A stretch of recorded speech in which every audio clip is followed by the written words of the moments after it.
come at it from a biblical perspective and really figure out how to make it practical so we can go home with some ideas of things that we can do. But before I get into that, I want to read a couple scriptures, and then we'll pray, and I'll let you all sit down. So James chapter 1, verse 26. If any man among you seem to be religious, and bridleth not his tongue, but deceiveth his own heart, this man's religion is vain. And James chapter 3, verse 5.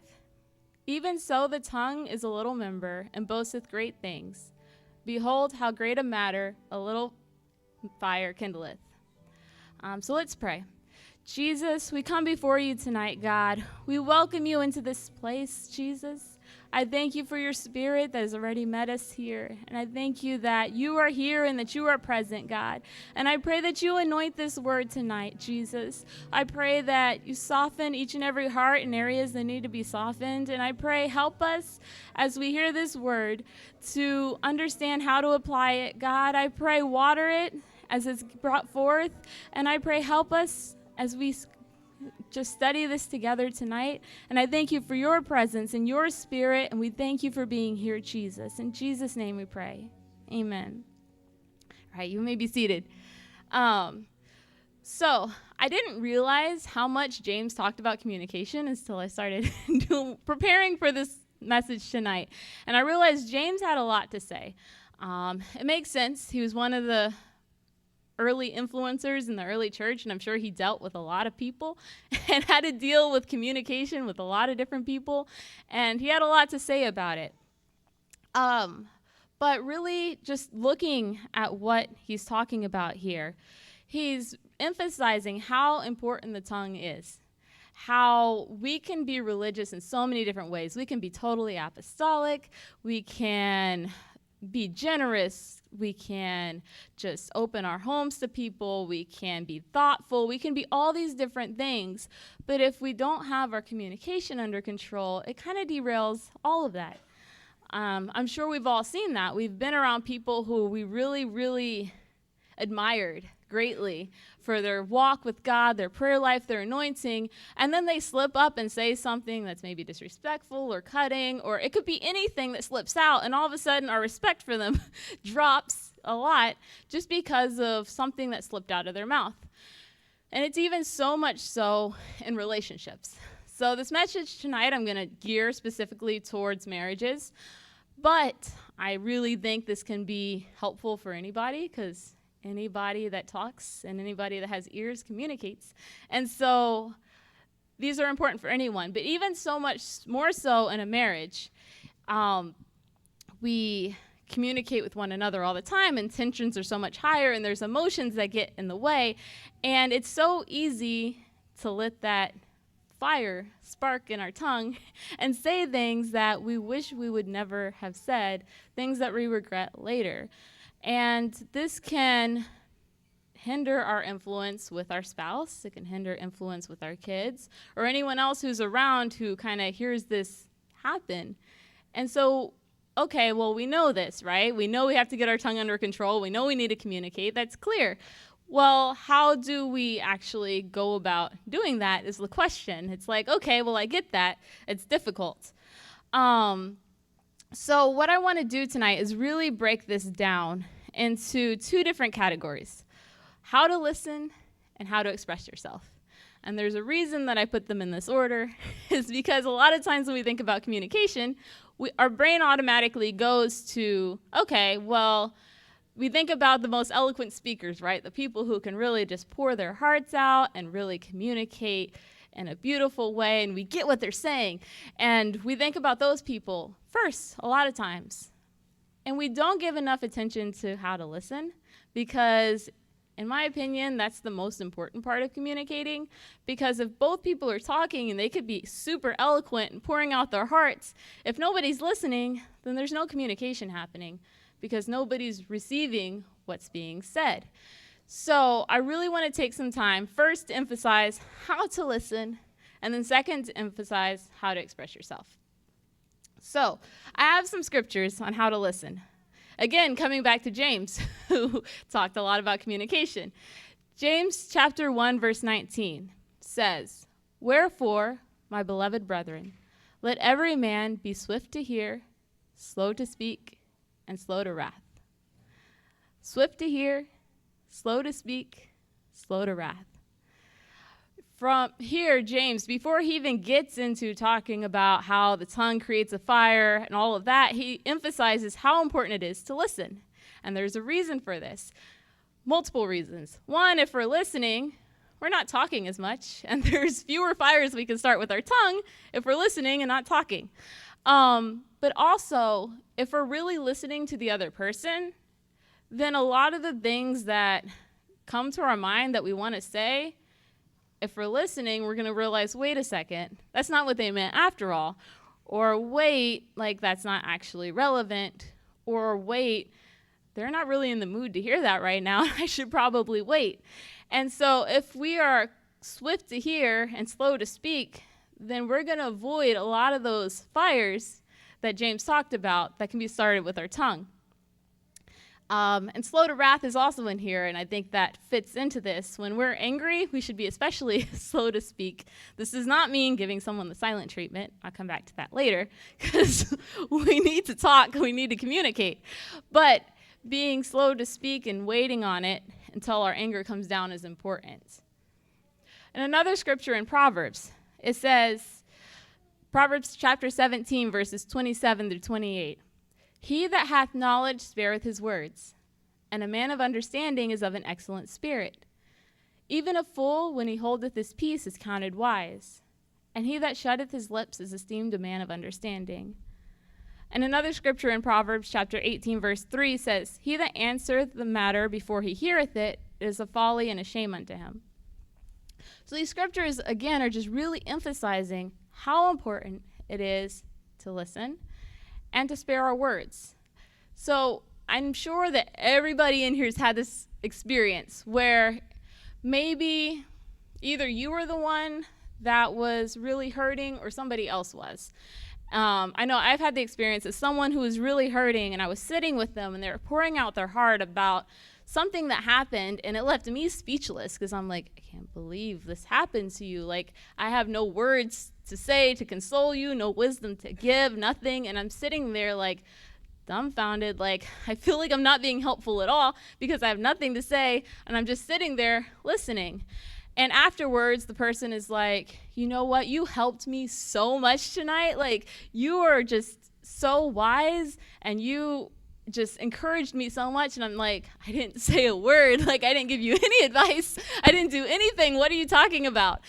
But it's just that listening means so much to people, and it increases your wisdom in someone else's eyes when you just take the time to listen to them and sit there and be with them. And when we're not listening, the things that we say show how much we don't know a lot of times. And this can be true in our relationship too. If your spouse comes home and starts telling you something about, I don't know, something that broke and needs to be fixed, but you're automatically assuming, oh, they just want to spend more money, and you start chewing them out for wanting to spend more money before they even have finished explaining that this is important and it actually needs to be fixed, it's showing you're not paying attention and you're really not focused on what's going on. So this is some excellent wisdom. So I want to break this down now and actually talk about how to listen. How do we practice this in everyday life, in our marriages, in our relationships? How can we be swift to hear? So I'm going to walk us through some steps. I like steps. This is how my brain works. I'm very kind of linear, step by step by step, and it keeps me on track. But I think that these steps are also really helpful for making this practical. So the first one, how to listen, is offer your full attention. So this might seem obvious, but most of us are really terrible at this, including myself. The first culprit that everyone probably thinks about is your phone, right? Like, most of us nowadays are addicted to our phones. But there are so many other things too. It could be the television on. It could be you're in the middle of washing dishes or folding the laundry or planning the grocery list or thinking about work the next day. It doesn't even have to be something tangible like your phone. It could be all types of things, reasons why we're not actually fully present and fully listening. So when your spouse comes up to you and starts talking, there's two things you can do, or two things that are healthy to do. There's lots of things you could do. But they come up to you and start talking. One is, okay, let's lay aside whatever we're doing and give them our full attention. If you could tell, it's like, okay, this is important. They need my attention right now. Or there's times, all of us have them, say it's 7:10, you live 10 minutes down the road, you got to be at church in 20 minutes, and you're finishing up dinner for the kids, and you're rushing, and you're stressed, and you're in a hurry, and your spouse comes up to you, is like, hey, we need to have this conversation. In that moment, you have kids to get taken care of, you have church to get to in 20 minutes. It may be a time to say, okay, you know what? I know you need my attention right now, and I want to give you my attention. And right now, I can't really do that because I'm in the middle of all this stuff. Can we schedule a time to come back to this? And that's okay. And we'll talk more about how to have those types of conversations later.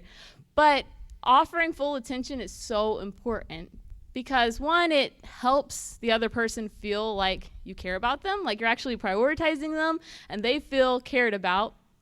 And the other piece is when you're paying full attention, there's less likely to be misunderstanding because you're actually listening.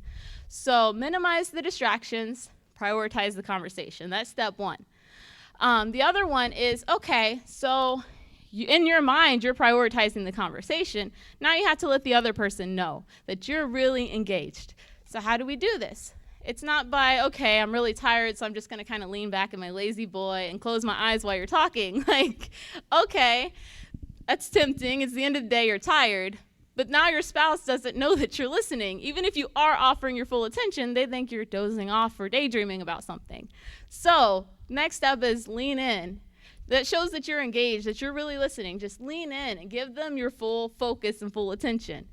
And give eye contact. And I don't mean like awkwardly stare and gaze into their eyes while they're talking to you. I've seen people do that when they're trying to give eye contact. It's like, no, okay, that makes it a little bit awkward.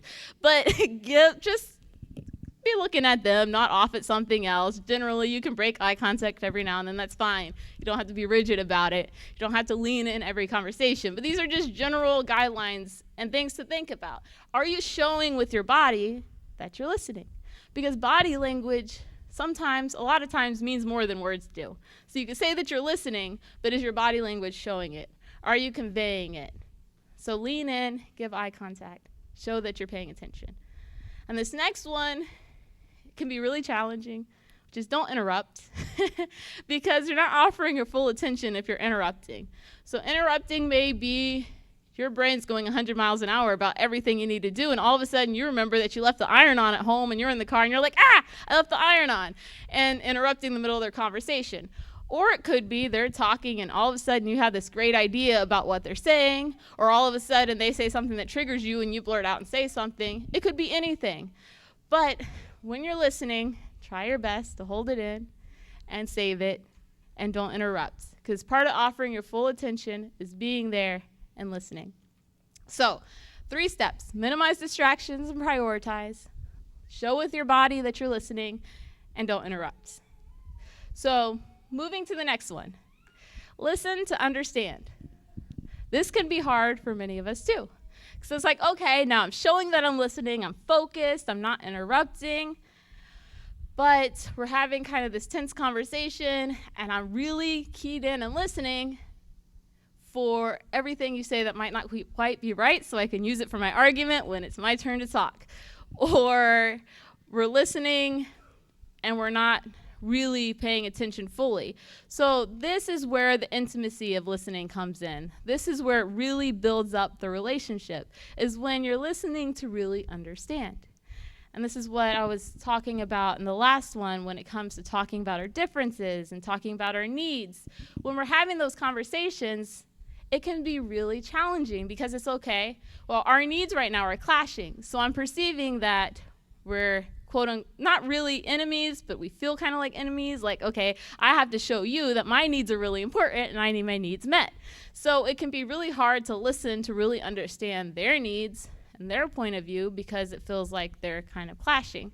So we have to lay that aside for a moment. It's like, okay, we're not enemies. We're just 2 different people with 2 different needs, and your needs are also important, just like mine are.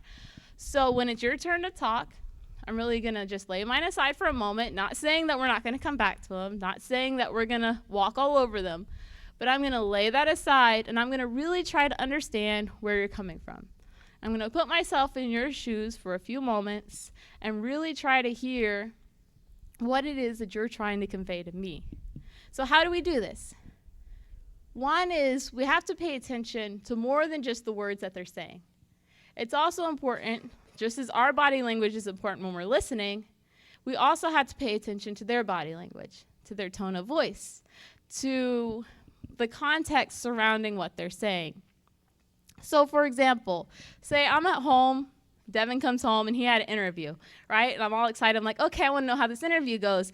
And he comes home and he's like, yeah, the interview, like, he's like, it didn't go quite so well. And I'm like, okay, it didn't go well.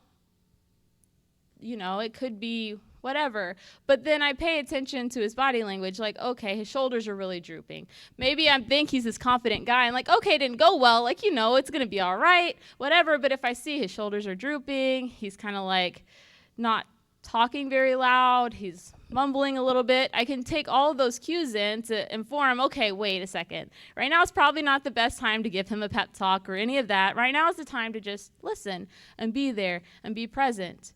Or maybe I'm the one that has something really important going on. And Devin's like, how are you feeling about it? And I'm like, oh, you know what? I feel pretty confident, you know? And I say it kind of like with that hesitant tone, but if he doesn't catch that, he's like, oh, you feel confident. That's great. I know you're going to do awesome. And he totally missed, like, okay, maybe I'm not quite as confident as I'm trying to come across. So if you listen to that tone of voice and pay attention to that body language, you can pick up on cues that really help you understand my experience more so than just listening to the words itself. The other, which I kind of talked on already, don't listen to find ammunition. That's not listening at all. That's fueling your own side of the conversation, and that's not listening. Another one is ask open-ended questions. And what I mean by open-ended is when you ask a question and you're not already assuming what the answer is going to be. Or it's not just a yes and no, like, did you eat dinner already? Okay, that's a yes and no question. Or, oh, I bet you liked the service tonight, didn't you? That's a yes or no question. But open-ended question would be like, what did you think about the service tonight? What that does is that really opens them up. That's like, I want to have a conversation right now because I'm asking you a question and I really want to know what you think. It's not just a yes or no. It's like, I really want to know, what do you think about this? Or, you know, what went well today at work? Like, or just asking things like that. That really shows that you're engaged. So if Devin comes home and like, he doesn't look great, he looks like the interview didn't go well, I'm like, did the interview go well? That's a yes or no. I'm like, okay, well, how did it go? Like, what was your experience? That opens a dialogue and that opens room to talk about it. So asking these open-ended questions shows that you really want to understand, that you're not just shutting down the conversation and like, let's move to the next topic. It's showing you really want to understand, you really want to have this conversation, you really, really do want to be engaged. So for this one, 3 steps for listen to understand. So pay attention to more than just the words. Pay attention to the body language, the tone of voice. Don't listen to find ammunition. And ask questions, but ask open-ended questions, questions that fuel more conversation, that try to keep it going, show you're interested. So the next one is use active listening. So what do I mean by this? Again, when we're listening, we want the other person to know. So more ways to let them know that we're listening is by nodding and acknowledging. So they're talking to you, and if you look like a bump on a log and you're just kind of staring at them, you're like, okay, I'm leaning in, I'm giving eye contact, but there's like no response and they feel like they're talking to a wall, like that's not going to encourage more conversation, and that's not going to show that you're listening. So just nodding, not looking like a bobblehead, because that would get annoying and look kind of weird, but just nodding gently every now and then as it's appropriate, saying, yeah, okay, yeah, that's okay, awesome. And just like those little words thrown in there at points where it makes sense can really encourage the other person to talk. And this takes practice. At first, if these aren't things that you do all the time, it might feel weird. It's like, okay, I feel kind of weird like using this. But as you keep practicing and doing it, it becomes natural, and I'm sure your spouse will appreciate it because they're like, oh, wow, they really want to listen. And for those who are talkers, you're like, or for those who are married to someone who's a talker, you're like, I don't want to encourage them to talk more. Like, they talk enough as it is. That's not the point, okay? The point is, you show them that you're listening, they're really going to appreciate it because they're going to be talkers no matter what. So if they feel like you're not listening to them, they're like, okay, I'm going to go talk to somebody else. And they'll go find someone else to talk to. You want to build that intimacy with your spouse. You want to show that you're listening, and you want to really understand them. So nod, acknowledge that you're listening. Another one, and I love this. These next two are some of my favorite ones. Reflect what you heard. What do I mean by this? So, say Devin comes home from work. He's really upset about something. And he's like, today was an awful day. My boss was such a jerk. I'm like, wow, you had a really bad day. I'm reflecting what I heard him say. What I heard is that he had a really bad day. The beauty of reflecting is then if I am not quite understanding or quite getting what he's trying to say, then I find that out. He's like, no, I didn't have a bad day. My day was actually pretty good. It's just my boss is a jerk. I'm like, oh, okay. Well, generally, your day was okay. It's just you're frustrated with your boss. So now I understand you didn't have a bad day. Now it's just you're frustrated with your boss. And so now that helps him see that I'm getting it, that I'm understanding what he's trying to convey. This can also get rid of a lot of misunderstandings. So we don't do this a lot, and we think the whole conversation, we think we understand what they're trying to say. And then if it's something that's a tense conversation, we might be building up all this whatever inside. Maybe we're getting frustrated, maybe we're getting offended or whatever. We might be totally misunderstanding what our spouse is trying to say, and then it starts an argument, and they're like, whoa, where'd that come from? Like, I wasn't saying any of that at all. So when we reflect, that gives them a chance to let us know if we're actually getting it or if we're off in left field somewhere, and that's okay. And when we do get it, they're like, wow, they get me. My spouse gets me. Because the thing we do a lot is we tell people when we're listening, we're like, oh, I totally get that. Yeah, I understand. And the thing is, those phrases usually aren't very helpful because one, do you really understand? Like, were you in their skin all day, wherever they were at in their experience? If not, then you probably don't 100% get it. And some people get really frustrated with that. But when we reflect and we actually say back to them what their experience was, we don't even have to say that we understand or that we get it. Your spouse will be like, oh, she gets me, or oh, he gets me, like they're there with me, they're following. And that really feels good. Similarly, validating emotions is extremely important, and it shows that you're listening. What do I mean by validate emotions? So, I'm sure we've all had this happen. It's like, okay, you know what? I started this new thing, and it's been going really rough, and I'm just really struggling. And the person's like, well, if you hadn't have done it this way, you wouldn't be struggling so much. And you're like, thanks. Like, that wasn't what I was looking for right there. Actually, not at all. And that doesn't feel good. And if it's somebody that you're comfortable with, like your spouse, you might go back like, you don't get me. Like, actually, I'm really struggling with this. And then if they still continue to invalidate you, then it's probably going to escalate. Or say Devin came home and said his boss is a jerk, right? And he's frustrated. And I'd be like, well, you need to just pray for your boss and everything will be okay. Just pray for him. And Devin's like, actually, no, I'm really upset. My boss is a jerk. And we could keep going on with that. But how do you validate the emotion? I don't have to agree with him. Maybe I met his boss before and I'm like, his boss isn't actually that bad. Like, I think that it's just personality clash or whatever. But my opinions in that moment when he's emotional don't really matter that much. In that moment, what I need to do is acknowledge, wow, you're really frustrated. Like, he's really rubbing you wrong. Acknowledge his experience. And what that does is usually it brings the other person down. It's like, oh, okay, they get me. I don't have to keep over and over and over emphasizing how I feel or over and over and over.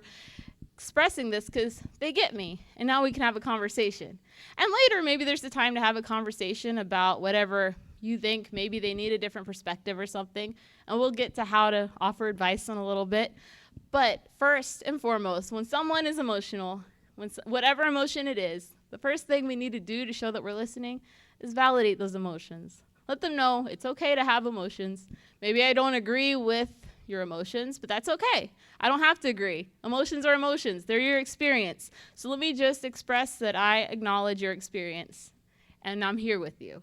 And that is powerful, super powerful. Even if you're in an argument and you're fighting with your spouse and you're all out arguing, just acknowledging, like, I can tell you're getting really angry. And just acknowledging that can bring the argument, like, okay, to a pause, like, wow, even though we're arguing right now, I can tell you still care about my feelings. Like, you're still here with me. We're still friends, even though we're arguing. Or, wow, I could tell that really hurt, even if you said something wrong. Acknowledging, validating that. Even if you don't agree, validate. So, how to use active listening. 1, nod, acknowledge, show that you're there, that you're with them. Reflect back what you heard to make sure that you're on the same page as your spouse. And validate those emotions. You can never validate too much. Again, you validate the emotion. If they're doing something you think is wrong, you don't have to validate that. But emotions in and of themselves are never a bad thing. It's okay to validate emotions, but if there's an action that needs to be changed, that can be addressed and talked about. So, now we've talked about, okay, we have some good tips, how we listen. So I'm going to tell you, there are some pesky urges that get in the way of listening. And I think they get in the way for all of us. Some of these are more pesky for some of us than others. But I want to talk about these because you're going to go home, you're like, okay, I got all these great tips, kind of wrote them down in my notebook. I want to try this with my spouse, or I want to try this with my friend because these work with everybody. So you're going to try it, and then all of these little things are going to creep up and try to get you to interrupt the other person, or try to get you not to validate, or one of those things. So I'll talk about these. The first one is reassuring, minimizing. So I'm sure we've all done this. We're really great at it, especially when we're trying to encourage someone in the Lord. So they come up to us and they're like, you know what? I'm really struggling with this issue. And you're like, yeah, we just need to pray about it more. Or you know what? God says all things work together for good. And yes, all of those are true. And we do need to encourage one another. But in that moment, when we automatically jump to those phrases without taking the time to listen to the person, it shuts them down. And a lot of times we could actually help them a lot more if we take the time to hear out what it is they're going through. Because they know these verses if they've been in church for more than 2 months. Like, they know they're supposed to pray. They know that things work out for good. So what's more helpful? More helpful is listening to them, acknowledging, like, yeah, you're really struggling. Yeah, you're just having some bad days, or you're going through some problems. And we do this with our spouse too sometimes, especially when it's like the end of the day, we're tired and we just kind of want to like give it to God, let God take care of it, and we don't really want to take the time to listen. So listening and not listening to this reassuring, minimizing urge that's going to pop up and try to get you not to listen. Another one is identifying. I'll tell you right now, this is the one that bothers me the most, that I have the most problem with. So if you catch me doing this, you have permission to call me out on it because I'm working on it. But identifying. So what does this mean? This means that, so say, again, I keep going with the bad day example, but it happens. So Devin comes home. He's like, I had a really bad day today. It was rough. I'm like, oh, I get you. Like, I had a really awful day at work too. And then I start talking about my awful day at work. And he's like, wait a second, like, I had a bad day and I wanted to talk about it, and now we're over here talking about your bad day instead. Like, how did this even happen? But we do this all the time. And what our intentions are good. Most of us, I believe, our intentions are good. Our intentions aren't to be self-centered and to hog the conversation. Like, I don't think that's what most of us are trying to do. Our intention is, you know what? I want you to feel understood, so I'm going to share my experience that's similar and let you know that I get it. But what that does is, one, it's like, no, you don't get it because your situation's not exactly the same as mine. Even if you have a boss that's a jerk too, it's not the same as my boss that's a jerk, and they do different things. And so doing this identifying thing doesn't help the other person feel more understood. And it takes the attention away from them and puts it on you. And so it's actually not helpful at all. So again, when this urge comes up, notice it. It's okay. We all have them. And just let it slide by and keep listening. The next one, judging or criticizing. I think this one is probably actually comes up maybe more in a marriage relationship than it does in other relationships, just because we live with each other or around each other all the time, and we have invested into this person. We've committed our lives to this person, and we want them to be the best version of them that they could possibly be, because we have to live with them for the rest of our lives, right? And so what we do is when they're talking about something, in our head, we're thinking about all the different ways they could have done that better. Or we're thinking of all the different things they shouldn't have done. And we'll come up with all these different things that, one, they stop us from listening. So when we're thinking about that, we're not actually listening anymore. Now we're critiquing them. And two, once we say this, who wants to talk to someone who's going to critique them every time they express something? Your spouse isn't going to want to keep coming to you with their problems or with struggles that they're having if every time you bring it up, they critique you. And so another one that's important to avoid. And then the last one is advising. So another really good-natured thing that all of us mean good by is okay, you're sharing with me this struggle, this thing that you're dealing with. I have some amazing advice that will make your life so much better. So let me give it to you, right? And so they're talking, you're like, wait a second, I actually have an idea for that. And you start telling them your idea, and it's well, wait, I need to express myself right now. And you're not listening. You're sharing your own thoughts and ideas, and now we're talking about your thoughts and ideas. And so, and also what this does implicitly, which I don't think this is ever anyone's intention, but it says that, you know what, I am more intelligent than you, and I have more experience than you, because I am making the assumption that you have not already thought of this advice. And when you're mentoring someone or training something, okay, well, maybe that's a good assumption to have. You're mentoring them, you're training them, you're helping them grow, so maybe they don't know this. But when it's your spouse, the idea is that you should be kind of on the same level, be peers, be working together. And when you're constantly giving your spouse advice about everything they say, it's showing that you don't actually see them as an equal or on the same level. And so advising is another pesky urge that we need to kind of get out of the way when we're listening. So things to look out for: reassuring, identifying, judging, and advising.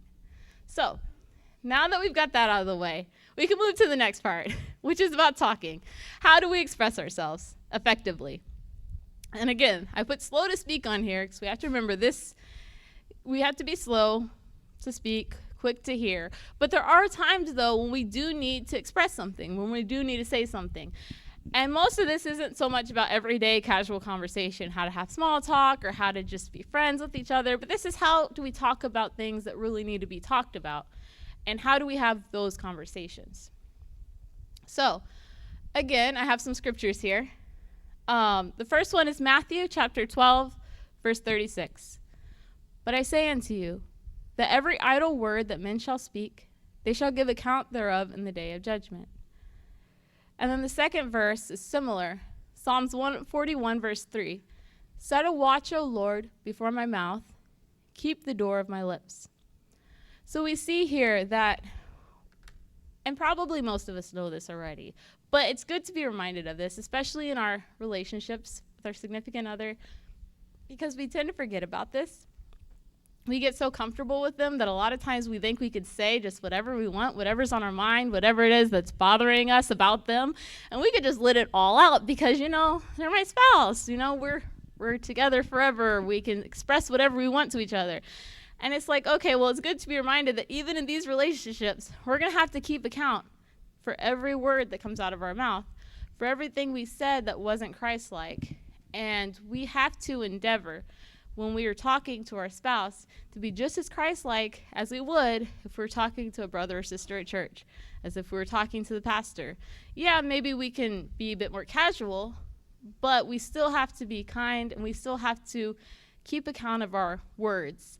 And I love this scripture because it really emphasizes that we need God to help us with this because it is a struggle. Relationships, marriages, they bring up all types of emotions. And when we're around the person all the time, it is hard to keep our mouth shut sometimes. So a good prayer to pray every morning is, God, help me today. God, set a watch at my mouth. God, keep the door of my lips. Help me, even when I'm upset, even when something's bothering me, to keep my mouth shut when I need to. But with that being said, I believe God is powerful. I believe he's strong. But I also believe he gives us free will. And so we have to learn how to navigate that free will and to actually say things that are godly. So there's a little mnemonic here, and I cannot take credit for this. Devin actually created this when we were doing the relationship class in Hampton, and I really liked it, so I stole it for this. So he gets props for this part. But this mnemonic is think. And I like it because it emphasizes that we have to think about what we're going to say. So say you need to bring up something to your spouse, or you have one of those urges come up. A good way to filter that is through this, and asking yourself these 5 questions. So say that your spouse made tuna salad last week. And usually they make chicken salad, right? And you really prefer the chicken salad. The tuna salad was actually really nasty, but you grinned it and you bore it and you got through the week and you ate the tuna salad every day for lunch that they packed you. And you want to tell them that the tuna salad was gross and not to make it again, right? That you like the chicken salad better. Okay? Simple scenario, but sometimes these simple scenarios blow up into big arguments. People getting hurt and offended because you're don't like their cooking. So this is a great way to filter, is this something that I should actually say? And if so, how do I say it? First one, is it true? Is it true that the chicken salad or the tuna salad was gross? Okay. Well, what the truth is, I personally did not like the tuna salad. But I can't necessarily generally say that the tuna salad was gross, because the kids liked it and they ate it every day happily. My wife liked it, or my husband liked it. And so is it gross? Well, maybe I can't say it's gross, but I can say that I didn't like it. That's true. I didn't like the tuna salad. H, is it helpful? Okay, is it helpful to tell my spouse that I didn't like the tuna salad? Well, I mean, I think it's helpful because they're not going to make it again, right? That's very helpful. But is it helpful to them? Okay, well, let's look at the context a bit. So they just made a second batch of tuna salad, and they just finished making it. Maybe this is not the most helpful time to tell them that the tuna salad's gross. Maybe I should wait until it's all eaten. Maybe let the kids eat it, and I'll go get something else. And then while she's making the grocery list for the next week, that's when I'll tell her that I prefer not to have tuna salad again. I didn't like it, okay? That's a more helpful time. Okay, so we got through, is it true? Is it helpful? Is it inspiring? Okay, well, let me think. Is telling my wife that I don't like tuna fish inspiring? I mean, it's inspiring to me. Inspiring to eat my lunch more. But is it inspiring to my wife? Well, it depends, or my husband. I keep assuming the wife's making the tuna salad. It could be the husband. But, is it inspiring? It depends how you say it, right? If you say this tuna salad was gross, what's that inspiring? Like, inspiring her to probably come back at you with something, but not inspiring anything. But if you say, I really prefer the chicken salad. The chicken salad you make is really great.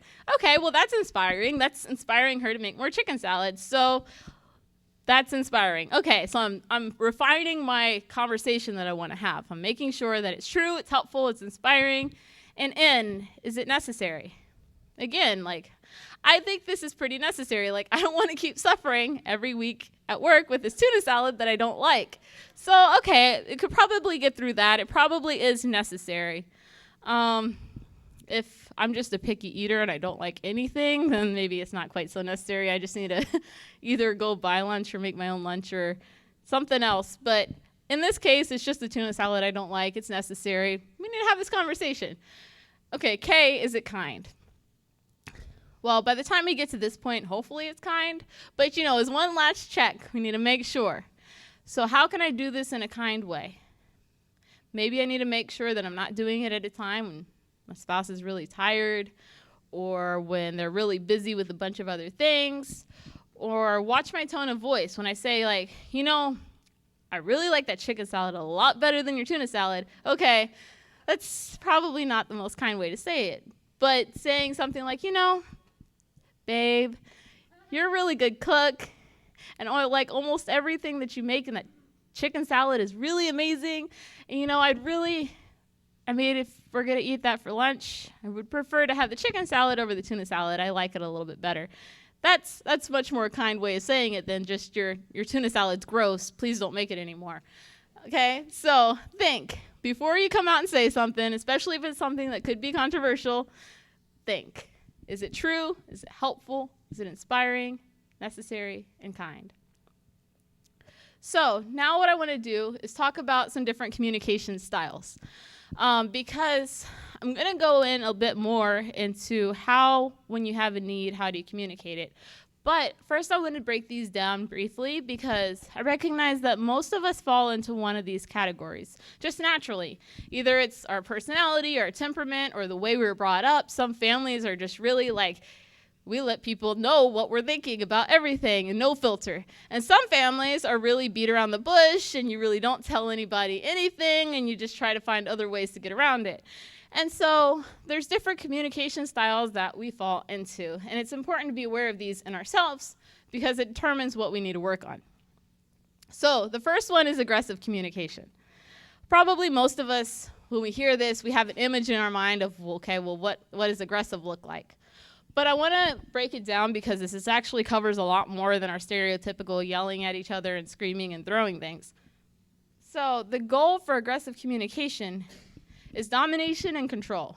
So this means that when we're having a conversation, I'm always in control of this conversation. I'm talking about what we want to talk about, and when you try to share something, I kind of shut it down, and I start talking again.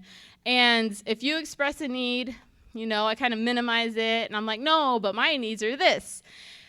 That is aggressive communication, because what you're doing is you're emphasizing your needs and your needs and your needs, and you're pushing the other person's needs out the window. And so this can be things like yelling and name calling and threatening. They can also be things just like some of those urges we talked about earlier, like criticizing or just always interrupting. Or even, I would say, the silent treatment falls into aggressive communication because you're taking control of the conversation saying, I refuse to talk to you. I'm not going to say a word. We are not having this conversation. And you're putting your foot down and not allowing them to have the conversation. So this is what aggressive communication is. And this is what the Bible has to say. Ephesians chapter 4, verse 29. Let no corrupt communication proceed out of your mouth, but that which is good to the use of edifying, that it may minister grace unto the hearers. So when we're talking aggressively or communicating aggressively, is that showing grace to the other person? Is that edifying the other person? And so if this is our natural style, that's something we need to ask ourselves a lot. Like, am I edifying my spouse right now? Am I showing my spouse grace right now? And I'm going to come back to this a bit more, but these are some good questions when we tend towards that style. The opposite is passive communication. And as you probably know from the last message I taught, this is what my family's kind of style is, and this is where I tend to float into a lot of times, and I have to watch out for it. Because when you grow up a certain way, it's hard to kind of come out of that, and anytime you just kind of start floating and letting your guard down, you kind of slip back again. So what is passive communication? The goal is to avoid conflict. So it's like the idea is conflict is bad. I don't want to contribute to that. So I am going to do anything that I can to avoid conflict, even if that means sliding my needs and desires under the rug and saying, it's not really that big of a deal after all. Like, I didn't really need it that much. And your thoughts and feelings aren't expressed because you're constantly trying to avoid conflict in the relationship. And for some people, it's like, and I used to think this way too, it's like, what's so bad about this? I'm being a peacemaker, right? God called us to be peacemakers, and I am making peace in the home by not communicating my needs. And, I'm sacrificing myself. I'm denying myself to create peace. And on the surface, that could seem like a good thing. But in reality, it's not creating long-term peace. what this does is, because we have needs and because our needs need to be met, if we're constantly denying those needs and constantly not expressing what we need to, that anger that comes out in aggressive communication turns inward, and it starts turning into things like bitterness or jealousy or resentment. And that builds up on the inside until one day it likely will explode one day. Either explode, or you're slowly going to drift apart from your spouse because you have needs and they're not being met. And so you're going to start, even if it's not something like an affair, you'll probably just be spending more times with your friends, or you'll just, go straight to your room when you get home because that distance starts to grow. And this passive communication style doesn't create that intimacy that we want in our relationships. And so I was like, okay, well, what does the Bible say about this? Because I didn't find a scripture that directly addressed it in like relationships or marriages, but I found something that addresses it between us and God. It's Matthew chapter 7, verse 7 and 8. Ask, and it shall be given you. Seek, and ye shall find. Knock, and it shall be opened unto you. For everyone that asketh receiveth, and he that seeketh findeth, and to him that knocketh it shall be opened. So God's telling us, and if you read before this, it's saying, like, if you ask your father bread, will he give you a snake? Like, he's encouraging you in this relationship with him to ask for things. If you have a need, ask for it. Like, that's what I want. Well, our relationship with our spouse is supposed to be like Christ, and the wife is supposed to be like the church. And so this is the same kind of model of like, okay, well, in a relationship, wives should be able to ask of their husbands things. And the husband, as a model to his wife, should be able to ask for things. And we should be able to communicate our needs in this healthy manner. And I'm going to get it, how do we do this? Like, what is this healthy manner that I'm talking about? It's learning how to communicate assertively. So in assertive communication, the goal is, okay, I have needs. I have needs that need to be met. At the same time, I realize my spouse also has needs, and their needs need to be met. So we're going to have to find a way to work this out where I'm expressing myself, and at the same time, I'm respecting you. I'm respecting your needs. And neither one of us are walking all over each other, but instead we're doing this balance. We're doing this dance with one another where we're both communicating our needs and we're both listening. And again, this is where the listening really comes into play. Because in this type of communication, one person is going to be listening, and the other person is going to be communicating clearly and directly, not beating around the bush, but saying, you know what? I have a need. I have a desire. And it's direct and it's clear. And this takes courage, because in aggressive communication, what we do when I have a need, it's your problem. You need to fix it. You need to change something. You shouldn't have done that. It's your problem. In passive communication, what need? I don't have a need. It doesn't exist, right? And so both times we're not taking responsibility for our own needs, for our own feelings, our own emotions. In assertive communication, I'm taking responsibility for it. It's like, you know what? It's not your problem.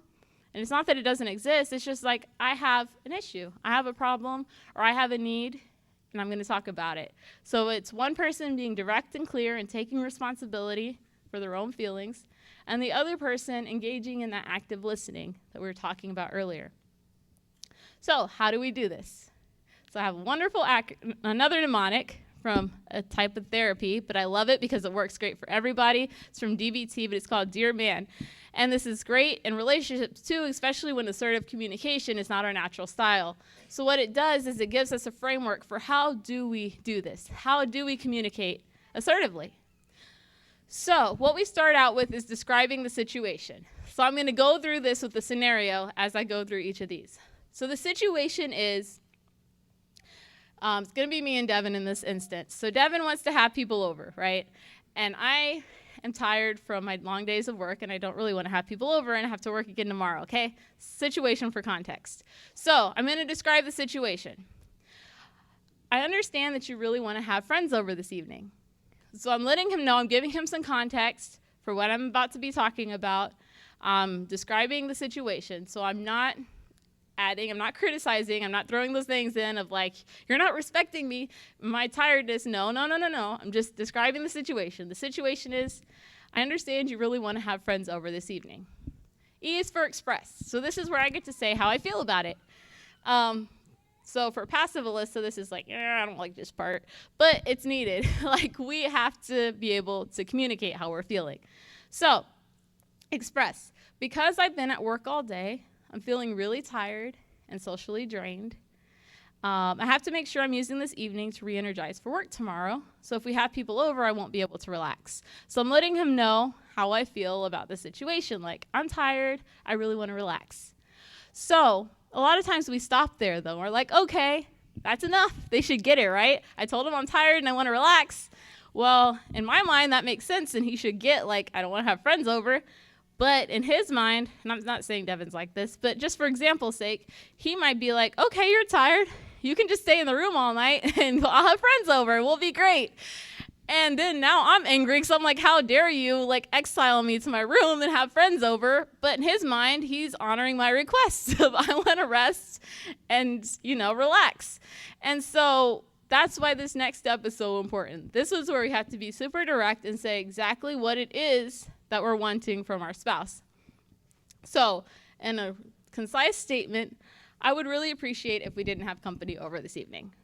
I'm letting him know what exactly it is that I want. So I described the situation, I expressed how I felt about it, and now I'm letting him know exactly what it is that I want. And then, because it's a relationship and he has needs too, I'm going to reinforce it. Like, okay, what are you going to get out of this scenario? Well, if I have the evening to relax, I'm going to be in a much better mood tomorrow. I'll feel much better. And he's going to be like, okay, well, I don't want grouchy Elissa tomorrow, so, maybe I don't want to have company over, because I want her to be relaxed and I want her to be in a good mood. So reinforce, let them know, why is this important and what will they get out of it? But it doesn't stop there, because I don't want this to be just a textbook case and all of you guys are like, when does the conversation ever go that smooth ever? So next is your spouse is probably going to come back and say something else, because they have needs too, right? He's the one that brought it up that he wanted to have company over. So obviously there was a desire and need somewhere there. So he comes back and he's like, but you got to have people over last week. Like, I don't get it. You worked last week, you got to have people over. And we could go down that trail and that could turn into an argument really quick. But no, we don't want an argument here. So what I need to do is mindfully keep my focus on what my objective was. My objective was about tonight, having company tonight. It was not about last week and what happened last week. So I acknowledge it like, yeah, I had people over last week, and I know that might seem confusing, but tonight I'm feeling extra tired, and I really want to relax and not have people over. So just bring it back to what your initial point is. Gently, calmly bring it back to what the point was. That way we're not going off on all these rabbit trails and never address the initial issue to start with.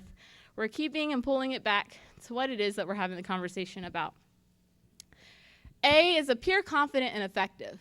So a lot of times, some of us, maybe me, get emotional when we have to confront about something. And maybe you could start like getting your voice quivering, or maybe you're looking down, or maybe you're just getting really upset. But none of these things help the conversation. None of them help you get what you want or what you need. So just staying calm, appearing confident. You're talking to your spouse. You should be able to be confident and just let them know what your needs are. And if the relationship is abusive and you're not able to do that, that's a different conversation, and that's something that you need to go to pastor about or one of the elders. But in a healthy relationship, we should be able to be confident with one another and to go up to one another and have that effective conversation. The last piece is negotiate. Because, again, this is a relationship. Devin has needs too. He really wants to hang out with friends tonight. I don't want to deny that need, even though I have needs too and I really want to rest. So this is where we negotiate. We figure out a compromise. This is what makes this different than aggressive communication. My goal is not just to put my need out there and stomp on his need. My goal is to figure out how can we reconcile both of our needs and make this work. So this is where negotiation comes in. We have to be willing to give a little bit. We can't be so adamant about our point that we overlook their point. So Devin could be like, but I really get my energy from being around other people. Like, I haven't got to hang out with my friends in a while. I'm feeling kind of drained from ministry. Like, I really just need to get refreshed. I'm like, okay, I get that. So let's figure out how can we make this work. Maybe you can go out to eat with them or go to their house tonight, and I'll stay home and I'll relax for a bit. And then you're getting your energy met there, and I'm going to get to relax a bit at home. And we work that out. There's so many different compromises we can make depending on the scenario, but be willing to negotiate and give a little bit on your side to meet the other person's needs. So this is a model for how to have these conversations that could be difficult. But I recognize there's topics that in a particular relationship may almost always cause an argument or almost always create tension. For some relationships, that's money management. Anytime someone brings up money, emotions go up, tempers flare, whatever. So in those types of situations, it's important that our words are chosen very carefully. Proverbs 25:11 says, "A word fitly spoken is like apples of gold and pictures of silver." So it could be an extremely tense conversation, topic that always causes an argument. But when we choose our words wisely, it can create a huge difference. Those words can be beautiful. So how do we have those conversations? When really what is important is, okay, we need to have this conversation, but also I don't want tension in our relationship. Also, I want to go to bed and feel close to you tonight and not go to bed angry. How do we do that? Okay, well, first is we have to be gentle. Our words, our approach, our timing, everything needs to be gentle. We need to be courteous, and we need to be balanced in our approach. Because those gentle words can make a big difference, especially when it's something that always causes tension. When you bring it up in a gentle way, they could be like, oh, wait, like they don't sound very tense right now, or they don't sound angry. Like, I'm much more willing to have a conversation with someone who's not already tense coming into the conversation. Also, seem interested in the other person. If it's a tense conversation, a lot of times from the very get-go, as soon as the words come up, we start blocking it out. We're like, nope, don't want to have it. But show interest in the other person. Just really show that, okay, I'm interested, I'm here, I'm present. Validate the other person's feelings. Talked about this already, but I can never emphasize this enough. Even if you're disagreeing, this can really make a difference. And I have to say that Devin is amazing at this. We could be in the middle of starting to get heated, and he'll say something to validate my emotions, and it brings me down like that. And I'm just like, aw. And I went from being heated to now all of a sudden feeling very connected, because even though we were starting to get tense, he validated my emotions. Or the second one, sometimes he'll do something, or the last one, sometimes he'll do something or say something that's just kind of humorous. Even when we're starting to get tense, he'll do something that shows it's not really that big of a deal anyways. In the end, we're friends. In the end, we're partners, and it's not really that big of a deal. So he'll say something, and it'll make me laugh, and all of a sudden the tension dissipates because he just kind of keeps an easy manner. And so that's really important too. Just smile. Use a little bit of humor. Be diplomatic. I've heard some people say that they'll print out these steps and put it on their refrigerator, and then every time they start to get an argument, they'll run to the fridge to go look at the steps. And what that does is it automatically makes them both laugh at each other, because now they're doing this silly thing and running to the fridge to go look at these steps. And now it brings it down and not quite so much arguing anymore. So it's not even so much about the steps. It's about what they're doing together as a team to work on it. And lastly, there's also sometimes we're having a conversation where our main goal is not necessarily it's like, okay, even if this causes some tension, like we need to talk about this, and I kind of need to maintain my ground right now because this is really, really important to me. And it's not about causing an argument. It's things like, okay, this is a conviction of mine, and I'm not willing to budge on it. Or if maybe your spouse isn't in church and it's about having the kids in church, or it's about coming and doing something for God, or it's something that's really a core value of yours, and it's like, you know what, this is something I really can't compromise on, and we need to have this conversation. These probably don't happen quite as often, but they do happen from time to time. So realize we have to be fair to ourselves just as we are to the other person. And this can be harder when we're naturally more passive. But a lot of times we'll let the other person get away with murder, and we're like, oh, it's okay. Like, they were just angry. They were just whatever. And then as soon as we have a need, we feel really bad about it, and we're not fair to ourselves. We have to realize it's okay that I have needs too. Like, I can be fair to myself just like I am to the other person. So just kind of build your confidence, like it's okay to have a need. And I don't need to apologize about having a need or having a request or having a desire. Some of us do this a lot. We apologize about absolutely everything. We sneeze and say, oh, I'm sorry. Like, well, everybody sneezes. Or we're like, I'm sorry, I'm just really tired. It's like, okay, well, I'm tired. I don't need to apologize for being tired and having a request. So, and for some of us, maybe it's a little bit more cultural, but I think all of us can work on it, of just not apologizing so much. Something I heard that was really helpful is instead express gratitude. Instead of apologizing, say, you know what, thank you for listening to me. I really appreciate you taking the time to hear me out. That leaves a much more positive and more confident tone than apologizing. The next one is stick to your values. If you have something that's really a conviction, just be clear about it and be like, you know what, this is really what I believe. This is really what I value. We could have a conversation about that. But if the other person is more dominant and trying to push you out of that, it's okay to stand your ground if that's something that's not just an opinion, not just a feeling, but something that's like a conviction that God's given you. It's okay to stick with your values. The last one is be truthful. This doesn't necessarily mean don't lie to your spouse. Like, that's, good for all of us to not do. But it's also don't exaggerate about something. If something's really not that big of a deal, but you're exaggerating it to be more than what it is, okay, that's not really being truthful. At the same time, if you're saying, oh, it's not really that big of a deal, and it is, that's not being truthful either. Because if it is bothering you, it's okay to talk about it. So be truthful about your feelings. Again, it's about owning and taking responsibility for how you feel and not putting it on the other person or exaggerating or making excuses. So, to wrap it up, communication is something we all do in our relationships. And for some of us, it's really, really challenging and really, really difficult. And communication takes practice. And it takes being intentional about it. Because if all of us allow ourselves to be run by our emotions, then we're going to be in a lot of arguments.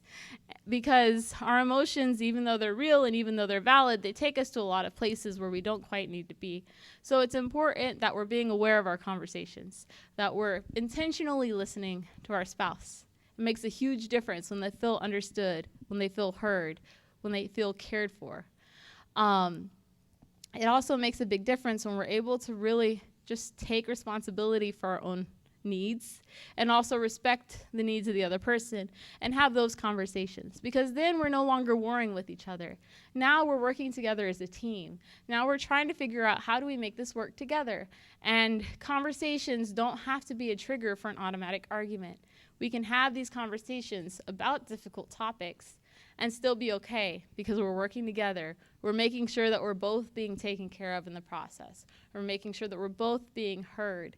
And I believe that this is what God really wants for us. This is what he wants for our marriages. We're supposed to be in unity. We're supposed to work together. And so I just want to leave this with you guys as a model and as some ideas and as some biblical principles kind of broken down into practical steps.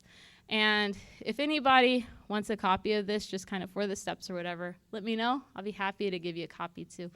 I just want to thank you all and invite Pastor Bembry up to close this out.